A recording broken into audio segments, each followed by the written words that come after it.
A mysterious journey begins with a burning house being left behind. The narrative descends into darkness and the unknown, with fears being abandoned but still lingering. The atmosphere is tense and foreboding as the depths of an abyss are explored. A situation unfolds involving D-Class 3546 in the SCP Replication Division, where replicas of anomalous objects and paranormal events are created. The subject has performed this scenario multiple times but experiences memory loss due to amnestics. The testing procedure involves exploring a house with supernatural elements, including a bathroom door leading to an ocean dimension and a mysterious white table containing footage of a girl in an attic. The test subject struggles with memory and comprehension of events. Annie, the test subject, is helped by John, a security officer who explains about Pathfinders, personal items that help recover memories. These items are crucial for grounding oneself after the disorienting effects of amnestics.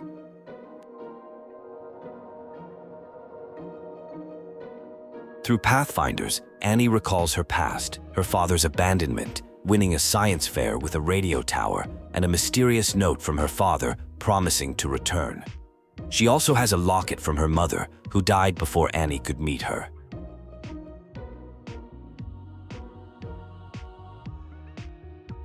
After reviewing her memories, Annie undergoes a verification process with personal questions. The facility is revealed to be under lockdown due to an incident involving Frank, resulting in evacuation of most personnel except for a skeleton crew. Ray conducts a mandatory weapons and safety briefing, though it seems routine and perfunctory. Annie receives a Level 1 keycard for replica testing access. The site coordinator assigns her to test SCP-19774 for speech patterns and personality disorders. Tension rises between characters as internal conflicts surface. The atmosphere becomes increasingly strained, with hints of deeper issues and hidden agendas among the facility staff. A mysterious revelation suggests the site coordinator knows important information about Annie's father.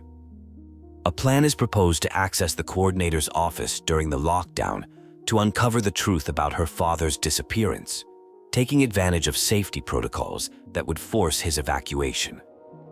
A tense conversation unfolds about facing difficult truths and responsibilities. Someone offers help but is declined, suggesting that while unpleasant discoveries may lie ahead, they must be confronted. The situation appears to involve the end of what was hoped to be a peaceful retirement.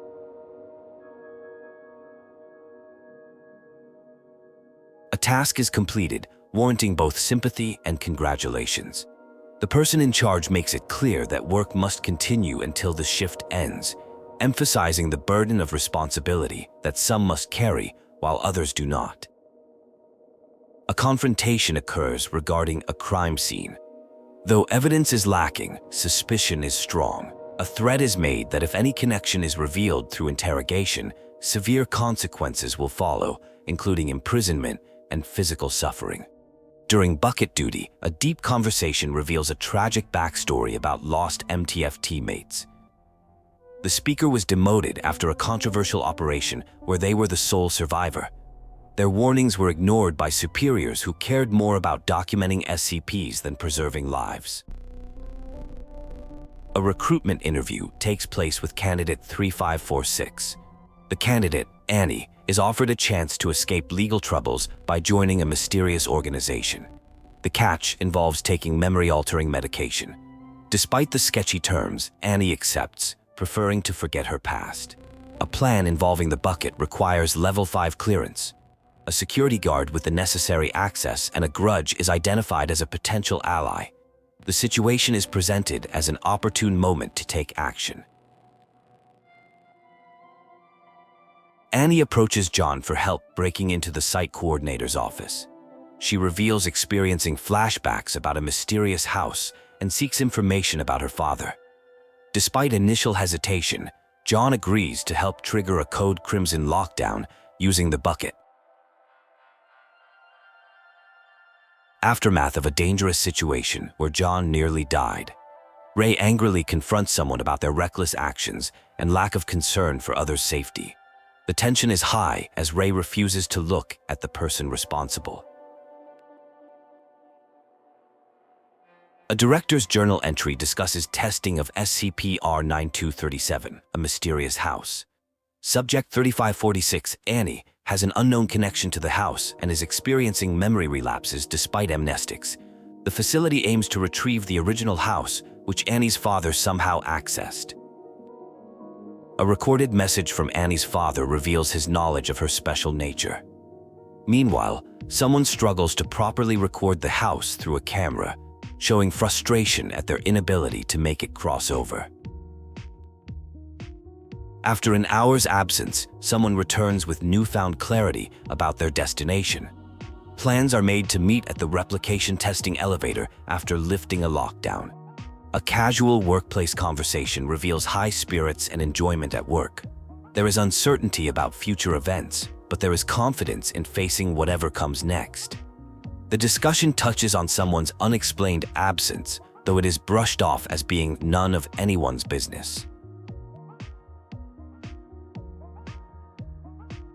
The scene shifts to a discussion about someone returning after an incident. Despite the alarm and hallway chaos, there is relief that everyone is safe. Questions arise about family history and personal matters, leading to rising tensions between the speakers. After an outburst, an apology is offered and a story from the past begins. It involves 3 people, including someone who later became a director. The story takes place before the Replication Division era, when relationships were closer and focused on facility operations and shared interests in arts. The story continues about an incident where someone, now a director, had an embarrassing workplace incident. After being berated and mocked, they responded inappropriately and later used the situation to advance their career by framing a colleague. This incident marked the beginning of their rise to power. The conversation shifts to personal matters involving family history and a mysterious connection to a house and little girl. Someone expresses feeling incomplete and hopes to find answers about their past. They request trust despite the uncertainty of what comes next. A farewell scene unfolds with the exchange of parting gifts, including safety equipment and a car. There is emotional weight to the goodbye, with promises to return and figure things out together. The story transitions to a radio broadcast discussing evacuation orders due to landslides. A caller challenges the official story, suggesting suspicious activities in warehouses. The radio host tries to maintain focus on taking music requests despite the interruption. A conversation occurs between 2 individuals, Frank and Annie, discussing newfound freedom and future plans. They share a moment of camaraderie while acknowledging potential dangers from pursuing authorities.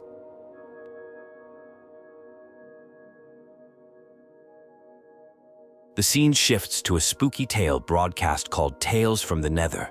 The story follows a young man hunting a beast called Garaggoth, driven by desires for glory and power. The narrative describes a grotesque scene with decay and death, building an atmosphere of dread. A tense confrontation occurs during a traffic stop. A police officer repeatedly requests license and registration, but is met with hostility and defiance. The officer then takes a psychological approach, revealing intimate knowledge about a person named Annie, including traumatic details about her mother's death during childbirth and her father's abandonment. A dramatic battle concludes with the defeat of a creature called Garaggoth. The aftermath brings screams and anguish from people nearby. The victor is physically and mentally exhausted, yearning for eternal rest.